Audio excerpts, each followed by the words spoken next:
Radhe Radhe everyone.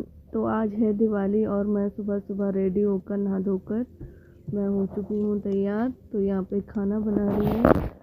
सबसे पहले तो मैं आपको बताती हूँ कि मैं आज अपनी ससुराल में हूँ। हम लोग ससुराल नहीं बेटा, मैं ससुराल में आई हुई थी अपनी में। दिवाली हम लोग वहीं पे मनाते हैं। तो ये मेरी ससुराल है। तो सारा खाना जो होता है वो कभी कभी तो मेरी सासू माँ बनाती, लेकिन इस बार मैंने बनाया था। जो पितरों के लिए होता है सब कुछ, तो बस वही बना रही थी। और उसके बाद फिर हमको देवता पितृ जो होते हैं हमारे देवता, वहाँ जाना था, तो बस हम वहाँ के लिए निकल लिए। ये मेरे हस्बैंड हैं जो कि ये देवता नहला रहे थे। इन्हें नहलाया जाएगा। नहलाने के बाद उसके बाद जो भी जैसे भी होता है सब कुछ वो करेंगे। मेरे साथ तो फर्स्ट टाइम है खैर, क्योंकि मैं पहली बार ही दिवाली पर आई थी। यहाँ पे गांव के जितने भी ऊंची जाति के मतलब जो ठाकुर लोग होते हैं, और ठाकुर लोग होते हैं, उन लोग के सबके गांव के देवता यहीं पे रखे रहते हैं। तो सब लोग अभी ना यहाँ पे थोड़ी देर में बहुत भीड़ हो जाएगी। काफ़ी भीड़ हो गई थी थोड़ी देर के बाद यहाँ पे, क्योंकि मैं तो गांव की बहू हूँ तो मुझे शर्म भी आ रही थी। लेकिन उसके बाद थोड़ी देर बाद कुछ औरतें भी आईं, तो फिर मुझे थोड़ा सा लगा कि हाँ और भी औरतें हैं यहाँ पे। तो बस यहाँ पे इनके यहाँ पे ऐसे होता है कि बहुत से हमारे यहाँ पे होता है कि हम सिर्फ अपने अपने देवताओं को नहलाते हैं। लेकिन मैंने इनके यहाँ पर एक ख़ास चीज़ देखी है कि इनके यहाँ पर ना सिर्फ अपने ही देवता नहीं, जितने भी देवता रखे रहते हैं सबको नहलाया जाता है।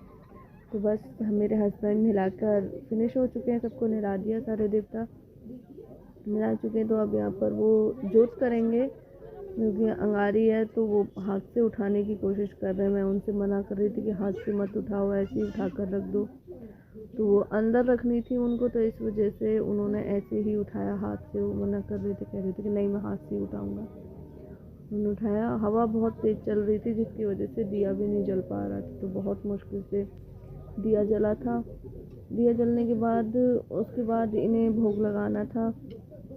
तो अंगारी पे जैसे हम लोगों के यहाँ पे जो अंगारी करी जाती है, उसको अग्नि देवता को भोग अर्पण किया जाता है। वही पितृ का वो होता है। तो यहाँ पे ये वो कर रहे थे। और मेरे यहाँ पे ना ऐसा होता है कि जैसे हमारे जो देवता हैं जिन्हें हम पूजते हैं या जो मानते हैं, मेरे जेठ जी थे जो बचपन में एक्सपायर हो गए थे। तो मम्मी बताती हैं, मेरी सासू माँ बताती हैं कि उन्होंने ही सपने में वही आते थे, दिखाई देते थे। तो वो मेरे हस्बैंड को ही मानते हैं। जैसे कि आप लोगों के यहाँ पर भी होता होगा कि हम जो पैरामनी देते हैं, दिवाली पे ज़्यादा होता है पैरामनी का, कपड़े देने का। 5 कपड़े दिए जाते हैं और जूते, टोटल जो भी एक इंसान पहनता है, बंदा पहनता है, वो दिए जाते हैं। तो वो मेरे हस्बैंड को मानते हैं ज़्यादा। तो मेरे हस्बैंड ही उन चीज़ों को पहनते हैं। यहाँ पर मेरा बेटा मुझसे लौंग चढ़वाई जा रही थी। तो अब ये मेरे हस्बैंड ने पहले जो भी वो कपड़े वपड़े लाए थे, मम्मी देती हैं, क्योंकि जब मेरे हस्बैंड पहनते हैं पैरामनी के देवताओं की पैरामनी, तो वो हम खुद नहीं खरीद सकते हैं, कोई और ही हमें खरीद कर देगा। तो अभी तक तो मम्मी सासू माँ जिंदा है तो वही दे रही हैं। उसके बाद देखते हैं फिर क्या, कौन किसको देना है, क्या करना है, कैसे। क्योंकि हम देंगे तो हम खुद से लेकर नहीं पहन सकते ना। लेकिन ये अपनी ही पसंद के कपड़े पहनते हैं। इनका टेस्ट जो है कपड़े का, वो मुझे काफ़ी अच्छा लगता है। अब ये यहाँ पर टी शर्ट डाल रहे थे बस, तो इसलिए मैंने कैमरे को थोड़ा इधर उधर कर दिया था। लेकिन फिर सोचा कि अब ये यहाँ पर रेडी हो चुके हैं। ये इन्होंने टी शर्ट ली थी, हमने यहीं से नोएडा से ख़रीद कर लेकर गए थे कपड़े। मम्मी आई थी, उन्होंने ही खरीदवाए थे, पैसे देकर चली गई थी। तो मैं यहाँ पर इनके फ़ोटो ले रही थी। पैंट भी डाल चुके हैं, टी शर्ट भी, और जो होते हैं वो कपड़े तो उन्होंने पहले से ही नहा कर डाल लिए थे। ये जूते थे जो कि मुझे बहुत ही ज़्यादा प्यारे लगे। ये जूते हम काफ़ी टाइम से देख रहे थे, लेकिन हमारे बजट में नहीं बैठ रहे थे, तो हम ले नहीं पा रहे थे। लेकिन इस बार मम्मी आई, सासू माँ आई, तो उन्होंने इस पैरामनी में ये होता है कि आपको जो पसंद हो आप वही खरीदोगे, अपनी मर्जी के कपड़े जो चाहो आप ले सकते हो। तो ये छूट रहती है।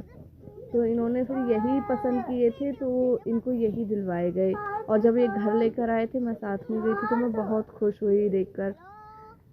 तो बस यही वही जूते डाल रहे हैं, अब तैयार हो रहे हैं। इन्हीं को मानते हैं देवता लोग। तो मैं इनको इधर देख रही थी, मैं इनसे बोल रही थी कि बहुत हैंडसम लग रहे हो, तो ये मुस्कुरा रहे थे। है ना, वाकई में हैंडसम है मेरे पति। तो ये तो रही मजाक की बात। खैर, अब ये यहाँ पर रेडी हो गए हैं जूते वूते डालकर। उसके बाद जो पितरों के लिए खाना बना था, वो खाना इन्हीं को खाना था। तो बस उसकी बारी आएगी अब, वो खाना यही खाएंगे उस खाने को। क्या कर रहे हो बेटा? तो ये रेडी हो चुके हैं। मैं यहाँ पर इनका फ़ोटो ले रही थी, तो धूप की वजह से कि ये उधर साइड में खड़े थे, तो मेरा कैमरा धूप की तरफ था, तो इस वजह से ठीक से नहीं आ पा रहा था, तो फ्लैश ही लग रही थी। तो अब यहाँ पर जो खाना आ रहा था वो इन्हीं को खाना है, क्योंकि जो हमारे देवता हैं वो इन्हीं को मानते हैं, तो वो इन्हीं को खाना है सारा खाना। तब ये खाना खाली होकर जाएगा। जो गाय के लिए निकलता है वो ही सिर्फ यहाँ से वापस जाएगा, और जो पितृ देवताओं के लिए है वो इन्हीं को खाना होता है। और हम हर साल दिवाली तो मैं अपने मायके में ही आके मनाती हूँ, लेकिन जो सुबह सुबह का पितरों का जो काम जितना भी रहता है वो सब मेरे हस्बैंड गांव में ही जाकर हम लोग करते हैं, हर साल वहीं पर मनाते हैं। अब हम घर के लिए निकले। ये मेरी सासू माँ है जिनका मैं आशीर्वाद ले रही थी, या फिर मैं अपने ससुर जी का आशीर्वाद लूँगी। और बस आज का ब्लॉग यहीं पर ख़त्म करती हूँ। Thank you, bye bye, happy Diwali.